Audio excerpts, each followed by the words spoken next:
Hello students. तो एक बार फिर से आपके सामने बीच में थोड़ा सा गैप हो गया था व्यस्तता के कारण थोड़ा, लेकिन अब अपन फिर से आपका जो ACF रेंजर है उसके क्वेश्चन जो अपन यहाँ पर आपको सॉल्व करके देते हैं। और साथ ही प्लान हमारा ये भी है कि ये जो कोरोना का विपरीत दौर चल रहा है तो 11-12 के जो बच्चे हैं या और भी अदर जो कॉम्पिटिटिव एग्जाम के बच्चे हैं वो भी अधिक से अधिक हमारी ये जो निःशुल्क सेवा है उसका लाभ उठा सके, उस दिशा में भी अपने को कार्य करना है। तो यहाँ पर अभी सबसे पहला तो आपका जो दिखाई दे रहा है ये हम सॉल्व कर रहे थे क्वेश्चन पेपर हम किसका सॉल्व कर रहे हैं आपको ध्यान है। ये क्वेश्चन पेपर क्या है आपका ACF रेंजर का पेपर है। कब का? 2017 का पेपर है। ये कौन सा है आपका? सेट ए को हमने लिया हुआ है, ये सेट ए है आपका।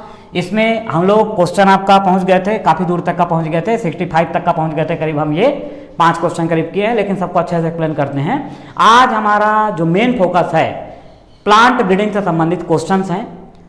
दोनों पेपर जो हुए हैं उसमें 5-6 क्वेश्चन आ ही जाता है। इसके अलावा जो नीट एग्जाम होता है, मेडिकल एंट्रेंस एग्जाम वगैरह, वहाँ पे भी 5-6 क्वेश्चन कॉम्पिटिटिव एग्जाम संबंधित आते हैं। तो जो भी बच्चे हैं वो पूरा इस निःशुल्क सेवा का लाभ उठा सकते हैं, ध्यान रखेंगे। और समय समय पर आपको YouTube के माध्यम से, जो मेरा YouTube चैनल है जिसमें मैंने पहले बताया किसी प्रकार का कोई शुल्क वगैरह आपको देने की जरूरत नहीं है, केवल आपको एक ज्ञान अर्जित करना है, उसी श्रृंखला को मैं यहाँ से आपका आगे बढ़ा रहा हूँ। तो यहाँ पर देखिए आपको सीधा जो चीज़ अपने को दिखाई दे रहा है, मैं सीधा जो क्वेश्चन आपका 5-6 क्वेश्चन यहाँ पर आया हुआ है ये सबको एक साथ एक्सप्लेन कर देता हूँ। ये 65 नंबर का क्वेश्चन है, 66 नंबर का क्वेश्चन है, 67 क्वेश्चन है और ये आपका 68 क्वेश्चन। 4 क्वेश्चन यहाँ पर एक लाइन से अपने को है और ये सभी क्वेश्चन आपका प्लांट ब्रीडिंग से संबंधित हैं, पौधों में जो प्रजनन की क्रिया होती है उससे संबंधित है। तो ये सारे क्वेश्चन मैं एक एक करके आपको एक्सप्लेन कर देता हूं। जैसे 65 नंबर पे क्वेश्चन है मोनोस्पोरिक एम्ब्रियोसेक जो कि एंटीपोडल विहीन हो। आया समझ में? मतलब क्वेश्चन ये है आपका 65 नंबर का क्वेश्चन ले रहा हूं, monosporic embryo sac which has lakhs antipodals. ये 65 नंबर का क्वेश्चन, ये क्वेश्चन क्या है आपका मोनोस्पोरिक एम्ब्रियोसेक। कौन सा आपका? ये मोनोस्पोरिक एम्ब्रियोसेक, ये हो गया मोनोस्पोरिक एम्ब्रियोसेक। ठीक है, क्या बोल रहा है इसको आपका? मोनोस्पोरिक एम्ब्रियोसेक विच लैक्स एंटीपोडल, विच लैक्स एंटीपोडल, विच लैक्स एंटीपोडल मतलब मोनोस्पोरिक एम्ब्रियोसेक जिसमें एंटीपोडल अनुपस्थित होती है। ये अपने को जानना है यहाँ पर। तो अपने को ध्यान रखना है भाई, मोनोस्पोरिक का मतलब क्या है आपका? ऐसा एम्ब्रियोसेक जो सिंगल मेगास्पोर से डेवलप हो उसको हम बोलते हैं मोनोस्पोरिक एम्ब्रियोसेक। और ये जो मोनोस्पोरिक एम्ब्रियोसेक होता है ये अपने को 2 टाइप दिखाई देता है। मोनोस्पोरिक एम्ब्रियोसेक जो होता है ये कैसा दिखाई देता है आप ध्यान रखेंगे। मोनोस्पोरिक जो एम्ब्रियोसेक है ये 2 टाइप रहता है। ये जैसे हमारे पास क्या हो गया मोनोस्पोरिक एम्ब्रियोसेक, ठीक है। ये मोनोस्पोरिक एम्ब्रियोसेक अपने को 2 टाइप्स होता है। एक आपको क्या मिलेगा यहाँ पर, ये पॉलीगोनम, क्या रहेगा आपका? ये पॉलीगोनम एम्ब्रियोसेक आपको इस टाइप से दिखाई देता है। इसमें 1 2 3 ये इधर का 3 कहलाता है एग एपरेटस और ये इधर का 3 कहलाता है कि आपका एंटीपोडल। और बीच में क्या होता है आपका सेकेंडरी न्यूक्लियस। बीच में क्या होता है आपका सेकेंडरी न्यूक्लियस होता है, ये ध्यान रखना है, ठीक है। और मोनोस्पोरिक एक और प्रकार है, ये प्रकार आपका क्या होता है? ये ओइनोथेरा एम्ब्रियोसेक। कौन सा एम्ब्रियोसेक आपका? ओइनोथेरा एम्ब्रियोसेक। तो ओइनोथेरा एम्ब्रियोसेक में क्या होता है आपका, ये ध्यान रखेंगे, ये एग एपरेटस रहेगा और ये सेकेंडरी न्यूक्लियस रहेगा, लेकिन एंटीपोडल इसमें एब्सेंट होती है। ध्यान रखना, ये जो 3 सेल दिखाई दे रहे हैं इसी को अपन क्या बोलते हैं यहाँ पर? एंटीपोडल कहा जाता है। आया समझ में? और ये है ओइनोथेरा एम्ब्रियोसेक। तो ओइनोथेरा एम्ब्रियोसेक में एंटीपोडल नहीं पाया जाता है, ये ध्यान रखेंगे। दूसरा आगे चल के ध्यान रखेंगे, ये आपका सेकेंडरी न्यूक्लियस है। क्या है आपका? Secondary nucleus. तो नॉर्मल केस में सेकेंडरी न्यूक्लियस क्या होता है? 2n होता है। और इसका सेकेंडरी न्यूक्लियस क्या रहेगा? ध्यान रखना, n रहेगा। इसका सेकेंडरी न्यूक्लियस क्या होगा आपका? n रहेगा। तो जब डबल फर्टिलाइजेशन होगा तो डबल फर्टिलाइजेशन से यहां पर तो आपका ट्रिप्लॉइड एंडोस्पर्म बन जाएगा, लेकिन यहां पे एंडोस्पर्म कैसा बनेगा ध्यान रखेंगे, आपका ये डिप्लॉइड एंडोस्पर्म का फॉर्मेशन होता है, ये ध्यान रखना है। तो ये सारे महत्वपूर्ण क्वेश्चन हैं, आपके ध्यान रखेंगे। तो क्वेश्चन था कि निम्नलिखित में से कौन सा एम्ब्रियो सेक है जिसमें एंटीपोडल सेल अनुपस्थित होती है, तो हमारा आंसर क्या होगा, ओइनोथेरा एम्ब्रियो सेक। ये बना हुआ है ओइनोथेरा एम्ब्रियो सेक। इसमें एग एपरेटस आपको दिखाई देगा, सेकेंडरी न्यूक्लियस दिखाई देगा, लेकिन एंटीपोडल इसमें क्या रहती है, आपका एब्सेंट रहती है, ये ध्यान रखेंगे, ठीक है।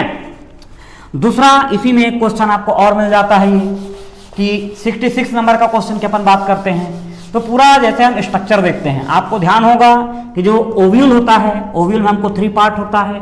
ओव्यूल में क्या होता है, 3 पार्ट होता है। ये इसका आधार क्या कहलाता है, आपका चलाजा। आधार क्या कहलाता है, चलाजा। यहाँ पर स्टाक निकला रहता है, ये क्या कहलाता है, आपका फ्यूनिकल। ये स्टाक क्या कहलाएगा, फ्यूनिकल। जो छिद्र होता है ये क्या कहलाता है, आपका माइक्रोपाइल के नाम से इसको जाना जाता है। आए समझ में। तो ओव्यूल में हमको 3 पार्ट होते हैं, माइक्रोपाइल, चलाजा और फ्यूनिकल। माइक्रोपाइल इसका अग्रभाग होता है, ये इसका आधार होता है, ये क्या होता है, इसका वृंत या स्टाक होता है, ये ध्यान रखना है। यही जो ओव्यूल है ये वर्टिकल है, ये सीधा ओव्यूल है। कैसा ओव्यूल है, ये सीधा ओव्यूल है। सीधा ओव्यूल करेक्टर है किसका, जिम्नोस्पर्म का। वर्टिकल ओव्यूल किसका करेक्टर है, आपका जिम्नोस्पर्म का करेक्टर। अपने को ध्यान रखना है कि जब माइक्रोपाइल, चलाजा और फ्यूनिकल तीनों एक सीधी रेखा में हो तो उस ओव्यूल को क्या कहेंगे, तो वर्टिकल ओव्यूल है। वर्टिकल ओव्यूल को अपन क्या बोलते हैं, एट्रापस ओव्यूल। क्या बोलते हैं इसको अपन, ये एट्रापस ओव्यूल। लेकिन जो एंजियोस्पर्म प्लांट है, एंजियोस्पर्म प्लांट में यही ओव्यूल क्या होता है, ऐसा उल्टा हो जाता है। यही ओव्यूल क्या हो जाता है, उल्टा हो जाता है। मतलब ये माइक्रोपाइल हो गया, ये ऊपर की तरफ क्या हो गया, चलाजा हो गया, और ये वाला पार्ट क्या हो जाता है, आपका फ्यूनिकल हो जाता है। आया समझ में, ये हो गया फ्यूनिकल, ये हो गया चलाजा, और ये क्या हो गया, आपका माइक्रोपाइल हो गया। मतलब इसमें माइक्रोपाइल नीचे आ गया।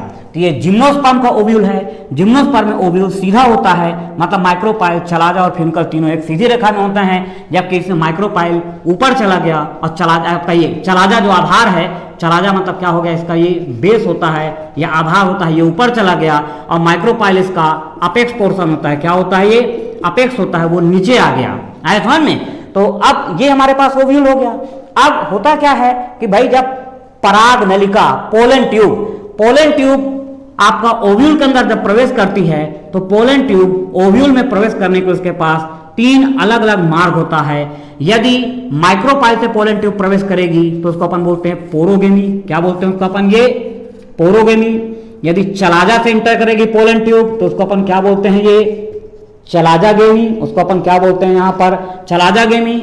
और इंटेगुमेंट या फ्यूनिकल को तोड़ के यदि प्रवेश करे तो इसको अपन क्या बोलते हैं यहाँ पर, मीजोगेमी कहा जाता है। ये अपन ने पढ़ा था, ठीक है। मतलब आपको ये ध्यान रखना है कि जो पोलन ग्रेन है, पोलन ग्रेन जर्मिनेशन करके पोलन ट्यूब बनाता है, और पोलन ट्यूब को ओव्यूल में प्रवेश करने के लिए एंजियोस्पर्म प्लांट में 3 अलग अलग रास्ते होते हैं। यदि पोलन ट्यूब ओव्यूल में चलाजा से इंटर कर रही है तो चलाजागेमी। माइक्रोपाइल क्या है, पोर है, एक प्रकार का छिद्र है।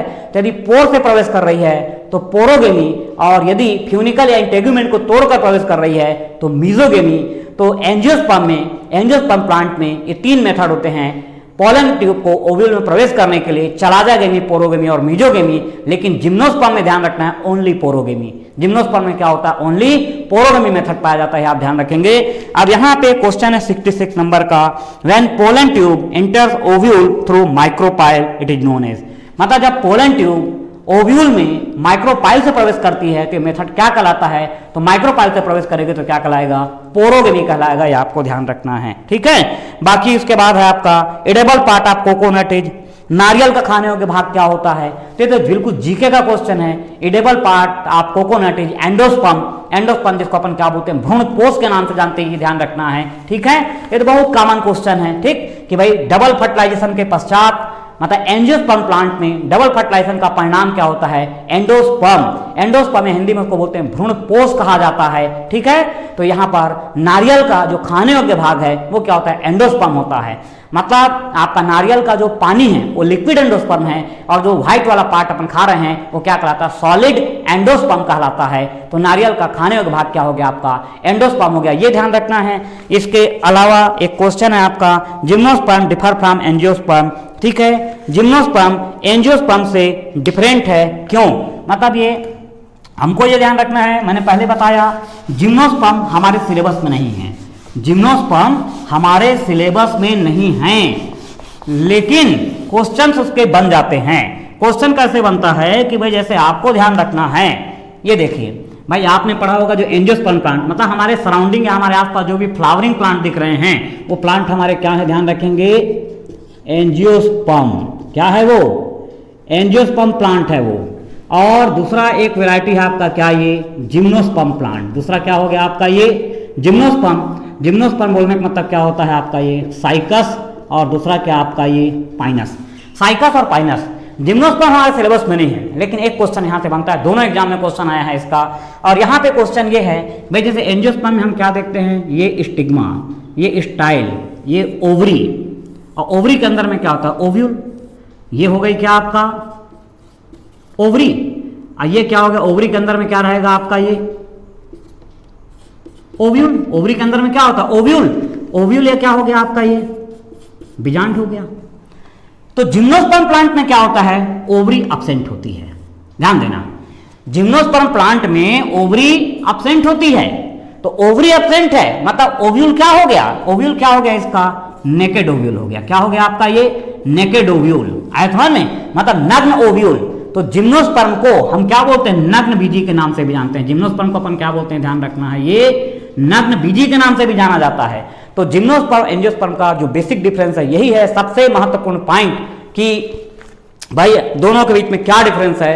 तो आपको ध्यान रखना है, एंजियोस्पर्म प्लांट में ovule covered by ovary. Angiosperm plant में जो ओव्यूल है वो ओवरी से कवर्ड होता है, और आफ्टर फर्टिलाइजेशन ओव्यूल मॉडिफाइड होता है सीड में। निषेचन के पश्चात ओव्यूल क्या बनाता है, सीड, और ओवरी क्या बना देता है, फल भित्ति, मतलब फ्रूट वाल बना देता है।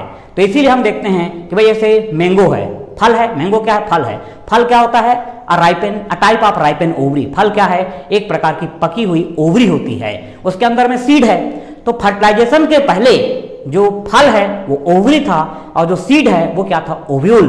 तो फर्टिलाइजेशन के बाद ओवरी कन्वर्ट हो जाती है फ्रूट में, और अंदर में उसके बनता है ओव्यूल, जो है वो सीड में कन्वर्ट होता है। तो ध्यान रखेंगे कि जो जिम्नोस्पर्म है, जिम्नोस्पर्म में ओवरी नहीं पाई जाती है, इससे ओव्यूल उसका ओपनली दिखाई देता है, नेकेड ओव्यूल बोलते हैं। और आफ्टर फर्टिलाइजेशन ओव्यूल मॉडिफाइड होगा किसमें, सीड में। तो जिम्नोस्पर्म क्या होगा, नग्न बीजी, मतलब उसका ओव्यूल नेकेड है तो उसका सीड भी नेकेड होगा। तो ये इस तरीके से आपको ध्यान रखना है।